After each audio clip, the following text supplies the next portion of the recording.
बस 6-8 महीने का खेल है, उसके बाद इनका खेल खत्म। इस देश के अंदर बहुजन नेत्री आ रही है प्रधानमंत्री बनने, सब ठीक कर लेंगे हम। मंदिर बनाएंगे पिछड़े, उनको क्या जरूरत है संसद में जाने की, विधानसभा में जाने की। अगर भला करो, अगर मान्यवर काशीराम जी अगर बहुजन मूवमेंट नहीं शुरू करते ना, इस देश के जो 50% से ज़्यादा पिछड़े ओबीसी समाज हैं उनको टिकट भी नहीं देते थे, उनसे झंडे उठवाते थे। ये पिछड़ों की राजनीति शुरू हुई है जब मान्यवर काशीराम जी ने जब वहाँ उसमें बना करके 1970 से बाम सेब बना करके जब मूवमेंट को चलाया, बहुजन मूवमेंट, उसके बाद इस देश के पिछड़ों का उनकी सम्मान हुआ है, उनको टिकट मिलने शुरू हुए हैं। नहीं तो इस देश के पिछड़ों को तो कोई पूछता भी नहीं था। आज कांग्रेस क्या कह रही है, तमाम उसकी लिस्ट निकाल के देख लो, पिछड़ों को इन्होंने क्या इज्जत दी है। आज जब वो छटपटा रही है कांग्रेस, जब उसका वोट बैंक खिसक गया है, जनता ने नकार दिया है, तो आज वो कह रहे हैं कि जी हम तो आज कुली भी बन रहे हैं। आज तो सामान उठा करके आनंद विहार पे कुली के कपड़े पहनकर, फर्स्ट स्टेशन है, कुली बन के क्या करोगे भाई? जब तुम्हारी सरकार थी तब तुमने कुलियों के लिए कुछ क्यों नहीं करा? लड़ रहे हैं आपकी लड़ाई लड़ रहे हैं। इनकी नूरा कुश्ती है। देखिए जब नरेंद्र मोदी प्रचार करते थे 2014 के चुनाव में, तो कहते थे कांग्रेस मुक्त भारत, क्योंकि ये दोनों मनुवादी पार्टियां प्रधानमंत्री बनने चाहिए, इन्हीं की सरकारें बननी चाहिए। इस देश में दलित पिछड़ों की सरकार ना बन जाए, मुस्लिमों की सरकार ना बन जाए। इसीलिए इस देश को समझना पड़ेगा कि आज ये अगर मुद्दे उठा रहे हैं तो इनकी मजबूरी है भाई। 70 साल इस देश में कांग्रेस ने राज किया, तो भैया आज भी जातिवाद क्यों है, SC ST क्यों बचे हैं, ये पिछड़े क्यों बचे हैं? देश की मुख्य धारा को जोड़ करके इनको देश में बराबर की भूमि, धन, शिक्षा, रोजगार दे करके इनको we the people of India, जो भारत के संविधान ने कहा हम भारत के लोग, सबको भारतीय क्यों नहीं बनाया कांग्रेस ने? आज जब तुम्हें लाले पड़ रहे हैं, तुम्हें कहीं दिखाई नहीं दे रहा है, आज तुम पिछड़ों की भी लड़ाई उठाओगे, आज तुम सेंसेक्स की बात कहोगे, जातिगत जनगणना। कांग्रेस ने अपने उसमें कभी जातिगत जनगणना का सवाल नहीं उठाया। और जबकि देखिए जब देश की डाटा रिलीज नहीं करा, और देश में 1931 तक यहाँ पर इस देश के अंदर अंग्रेजों ने, देखिए 1931 तक इस देश में अंग्रेजों ने जातिगत वो करवाया, सेंसस करवाया था, लेकिन उसके बाद 1942 में हो नहीं पाया। और जब 1947 के बाद पहली सरकार बनी, 1951 में जब जनगणना होनी थी, तो कांग्रेस ने जातिगत वो सेंसस को बैन कर दिया और उन्होंने जनरल वो कराया। अब कैसे कर देगा राहुल गांधी भाई? 2011 का तो अभी तक डाटा भी नहीं आया, अभी कैसे कर दोगे? हाँ तो कर दो ना भाई, क्यों नहीं करते? तुम्हारी सरकार थी, तुम कर दो, क्यों नहीं करते?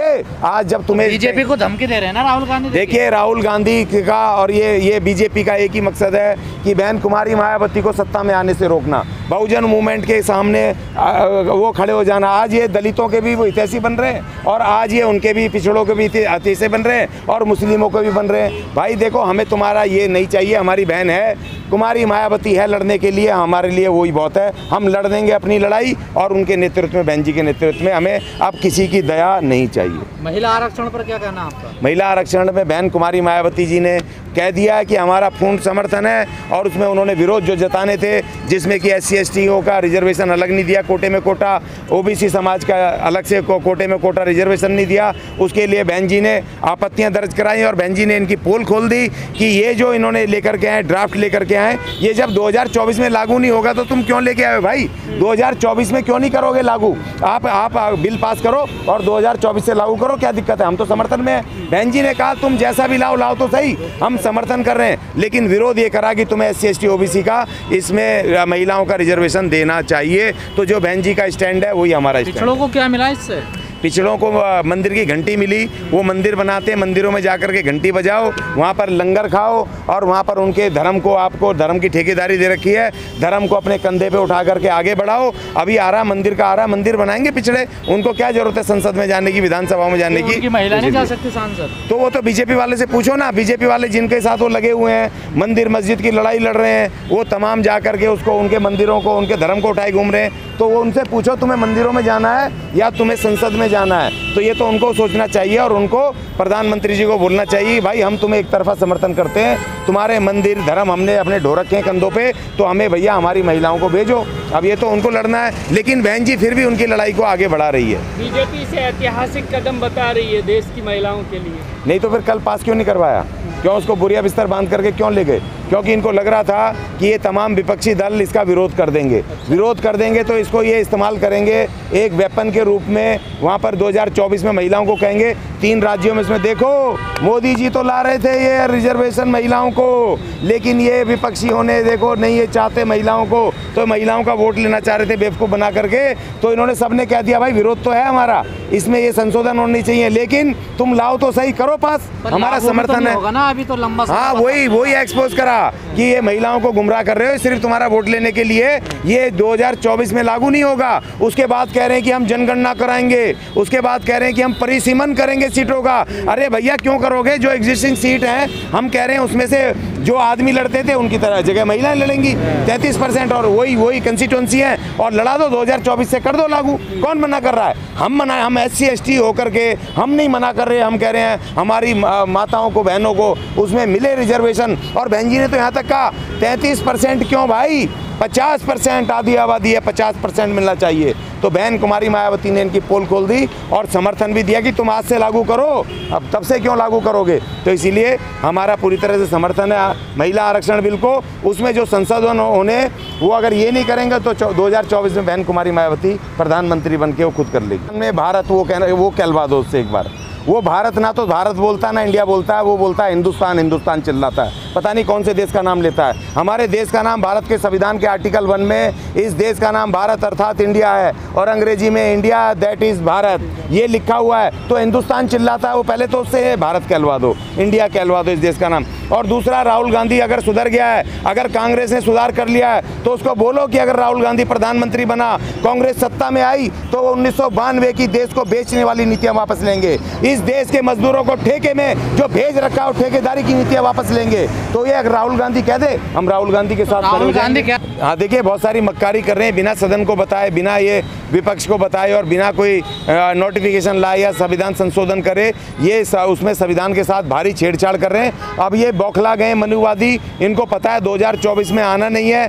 और इसी वजह से ये उल्टे सीधे काम करके उसमें छेड़छाड़ कर रहे हैं, कुछ शब्दों को हटा रहे हैं, कुछ कर रहे हैं, लेकिन इनकी ज़्यादा चलेगी नहीं। बस 6-8 महीने का खेल है, उसके बाद इनका खेल खत्म। इस देश के अंदर बहुजन नेत्री आ रही है प्रधानमंत्री बनने, सब ठीक कर लेंगे हम। देखिए वो तो उनकी अपनी कार्यकर्ता हैं, वो तो RSS की कार्यकर्ता हैं, जब वो विरोध नहीं कर रही हैं तो उसमें हमें कोई आपत्ति नहीं है। देखिए वो जब उनका अपना कैंडिडेट नहीं कर रहा, उन्होंने ही बनाया उनको राष्ट्रपति, जब राष्ट्रपति का विरोध नहीं है तो हम कौन होते हैं, हमारी क्या पावर है। राष्ट्रपति को तो संविधान में भारी शक्तियाँ हैं ना, उनको नोटिस देना चाहिए था ना। जब वो खुश हैं तो भैया हमें क्या दिक्कत है। एक्टरों को बुलाया जाता है, पूरी सरकार सारे मंत्रिमंडल सब होते हैं। देखिए कोविंद साहब जब इस देश के पहले कोविंद साहब जब दलित प्रधान राष्ट्रपति बनाए इन्होंने, तो वो भी RSS के वो बैठे होते थे, वो छोटे मोटे नेता उनके सामने ऐसे खड़े होते थे। तो ऐसा इन्होंने जानबूझ करके रबड़ स्टैम्प की तरह उनको बनाया है, बाकी लगाम इनके हाथ में है। और अभी भी G20 में भी देखो राष्ट्रपति को कहाँ ज़्यादा तवज्जो दी है, लेकिन जब हमारा राजा जिस देश का जो राष्ट्राध्यक्ष है वो राष्ट्रपति जब वही खुश है तो हमें उसमें कुछ नहीं कहना है, हम उसमें जाएंगे ही नहीं। क्योंकि जब वो राष्ट्रपति जी कुछ नहीं कह रही हैं तो हम बेफजूल में हम कौन की खामखा, उनकी पार्टी के वो लीडर हैं, पार्टी की कार्यकर्ता हैं, वो जाने, उनकी पार्टी जाने। जब हमारी पार्टी आएगी, हमारा राष्ट्रपति बनेगा, वो काम करेगा खुल के। बहुजनों की स्थिति क्या है इस पार्टी में? वो तो खड़गे साहब ने कल कह दी ना, देखो हो सकता है, मुझे तो लग रहा है कहीं राहुल गांधी और सोनिया जी उनके ऊपर एक्शन ना कर दें। उन्होंने कल बोल दिया ना, सच्चाई, गुस्से में सच्चाई सामने आ गई। खड़गे साहब ने कह दिया कि इन मनुवादी पार्टियों में SC ST के साथ क्या व्यवहार होता है, उन्होंने कह दिया। मुझे तो लग रहा है पता नहीं इनका राष्ट्रीय पद बचेगा भी नहीं बचेगा, और ये राहुल गांधी जी के उनके खिलाफ एक्शन, क्योंकि उन्होंने पोल खोल दी, उनका दर्द पीड़ा आ गई सामने कि तुम पार्टियां, ये कांग्रेस BJP क्या करती हैं, कितना बुरा बर्ताव करती हैं, वो तो सामने आ गया ना। तो इसलिए मुझे ज़्यादा इसमें हमें कुछ कहना नहीं है। उनके नेताओं ने खुद पोल खोल दिया इनकी SC ST की क्या स्थिति है इन पार्टियों में, या SC ST के उन्होंने अलग से विंग बना रखे हैं। क्या जरूरत है भाई, भारत के संविधान में तो नहीं है तुम SC ST के अलग से विंग कैसे। जब कोई भी पॉलिटिकल पार्टी जब संविधान लिख के देती है अपनी पार्टी का इलेक्शन कमीशन में, वहाँ पर तो लिख के नहीं देते हैं कि हम SC ST के अलग विंग बनाएंगे, क्योंकि पहचान हो जाए कि SC ST का नेता है और इसको ऊपर ना आने दें। कभी देखा आपने SC ST के, ये पहली बार है, वो भी BJP ने जब परिवारवाद का इनके ऊपर हंगामा मचाया तब जाकर के खड़गे जी को वो उन्होंने वो चुना, वो राष्ट्रपति, वो प्रधान अपने उसका अध्यक्ष, वो भी नाम मात्र का लिया, उसका चुना।